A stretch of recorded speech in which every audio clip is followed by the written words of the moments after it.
മലബാറിന്റെ വിനോദസഞ്ചാര സാധ്യതകൾ ലോകത്തിന് മുൻപിൽ അവതരിപ്പിക്കാൻ മാതൃഭൂമി സംഘടിപ്പിക്കുന്ന gateway to Malabar tourism കോൺക്ലേവിന് തുടക്കമായിരിക്കുകയാണ്. കോഴിക്കോട് റാവിസ് കടവിലാണ് ഈ കോൺക്ലേവ് നടക്കുന്നത്. വിനോദസഞ്ചാര മേഖലയിലെ പ്രമുഖർ ഈ കോൺക്ലേവിന്റെ ഭാഗമാകുന്നുണ്ട്.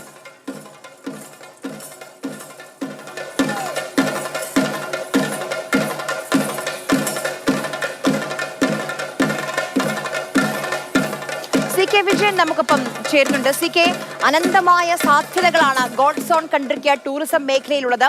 അതിന് ഒരു വാതിൽ തുറക്കുകയാണ് ഈ കോൺക്ലേവിലൂടെ മാതൃഭൂമി.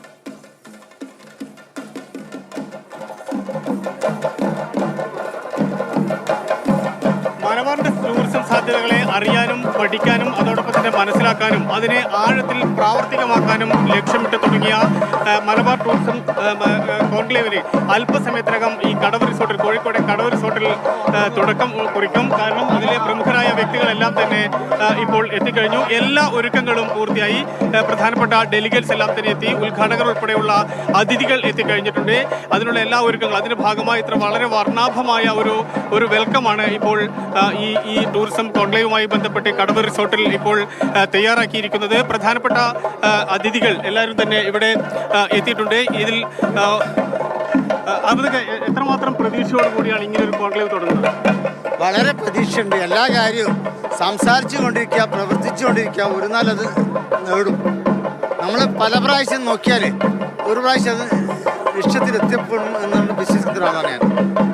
മുൻ ടൂറിസം മന്ത്രി അനിൽകുമാർ സാർ, എത്രമാത്രം പ്രതീക്ഷിച്ച ഒരു കോൺക്ലേവ്, എന്തൊക്കെ മാറ്റങ്ങളാണ് നമുക്ക് കൊണ്ടുവരാൻ വേണ്ടി കഴിയുക? കേരള ടൂറിസം അതിൻ്റെ ഒരു വളർച്ച വളരെ വലിയ രീതിയിലാണ്. പക്ഷേ ആനുപാതികമായി നമ്മുടെ മലബാറിൽ, പ്രത്യേകിച്ച് കോഴിക്കോടിനെ ഒരു ടൂറിസം ഹബ്ബാക്കി മാറ്റുന്ന കാര്യത്തിൽ, അല്ലെങ്കിൽ ആ രീതിയിൽ ഡെവലപ്പ് ചെയ്യുന്ന കാര്യത്തിൽ നമുക്ക് വളരെ മുന്നോട്ട് പോകാൻ കഴിഞ്ഞിട്ടില്ല. അപ്പോൾ അതിന് ഒരു ആഴത്തിലുള്ള ഒരു ചർച്ചയും അതുമായി ബന്ധപ്പെട്ട ചില കാര്യങ്ങളൊക്കെ ഉണ്ടാവുക എന്ന് പ്രധാനമാണ്. പ്രത്യേകിച്ച് മാതൃഭൂമി അതിന് ഇനീഷ്യേറ്റീവ് എടുക്കുക എന്ന് പറയുന്നത് ഏറ്റവും പ്രധാനപ്പെട്ട കാര്യമാണ്. കാരണം നമ്മുടെ ഫോക്കസ് മാതൃഭൂമി പറഞ്ഞ മാതിരി business means tourism means business. അതിൽ നമ്മൾ ഓപ്പർച്യൂണിറ്റീസ് ഒരുപാടുണ്ട് മലബാറിൽ.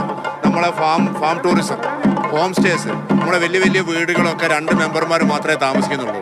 അത് നമുക്കൊരു പ്രൊഡക്റ്റാക്കി മാറ്റാം. 15 ലക്ഷത്തിലധികം വീടുകൾ പൂട്ടിക്കിടക്കുന്നു. അപ്പോൾ അതുകൊണ്ട് അതൊരു പ്രൊഡക്റ്റാക്കി നമുക്ക് മാറ്റാം. ആ പ്രൊഡക്റ്റ് നമുക്ക് സെല്ല് ചെയ്യാം. അപ്പോൾ ടൂറിസത്തിന് നമുക്കുള്ള റിസോഴ്സസ് തന്നെ ഉണ്ട്. അത് തന്നെ നമുക്കൊരു പ്രൊഡക്റ്റാക്കി മാറ്റുക എന്നുള്ളതാണ് മാതൃഭൂമി വെച്ചതിൽ ഞാൻ മനസ്സിലാക്കുന്നത്. അതോടൊപ്പം നമ്മളെ എയർപോർട്ടിൻ്റെ ഡെവലപ്മെൻറ്റിൽ നമ്മൾ പ്രത്യേകം ശ്രദ്ധിക്കണം. നമ്മളെ കണക്ടിവിറ്റി, ഇൻഫ്രാസ്ട്രക്ചർ ആൻഡ് കണക്ടിവിറ്റി വേണം. മാതൃഭൂമിക്ക് ഈ പരിപാടി വളരെ നല്ല റൈറ്റ് ടൈമിനാണ് നമുക്ക് ഉത്തരവിക്കുന്നത്. അപ്പോൾ എല്ലാവരും വലിയ പ്രതീക്ഷയിലാണ്. അതിന് കണക്കായ രീതിയിലുള്ള എല്ലാ ഒരുക്കങ്ങളും ഇവിടെ പൂർത്തിയായി കഴിഞ്ഞിട്ടുണ്ട്.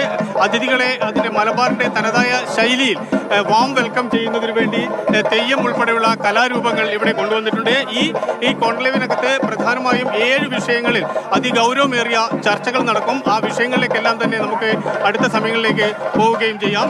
മന്ത്രി മുഹമ്മദ് റിയാസ് ആയിരിക്കും ഈ കോൺക്ലേവ് ഔപചാരികമായി ഉദ്ഘാടനം ചെയ്യുക. ഇനി ഉദ്ഘാടന ചടങ്ങിൽ പറഞ്ഞതുപോലെ ടൂറിസം മേഖലയിൽ അനന്തമായ സാധ്യതകളുണ്ട്. ഇൻഫ്രാസ്ട്രക്ചർ ഡെവലപ്മെന്റും കണക്ടിവിറ്റിയും ഒക്കെ അനിവാര്യമാണ്. അതുമായി ബന്ധപ്പെട്ട വിശാലമായ ചർച്ചകൾക്കാണ് ഇന്ന് ഈ കോൺക്ലേവിൽ തുടക്കമാകുന്നത്. അല്പസമയത്തിനകം തന്നെ ടൂറിസം വകുപ്പ് മന്ത്രി മുഹമ്മദ് റിയാസ് ആയിരിക്കും കോൺക്ലേവ് ഉദ്ഘാടനം ചെയ്യുക.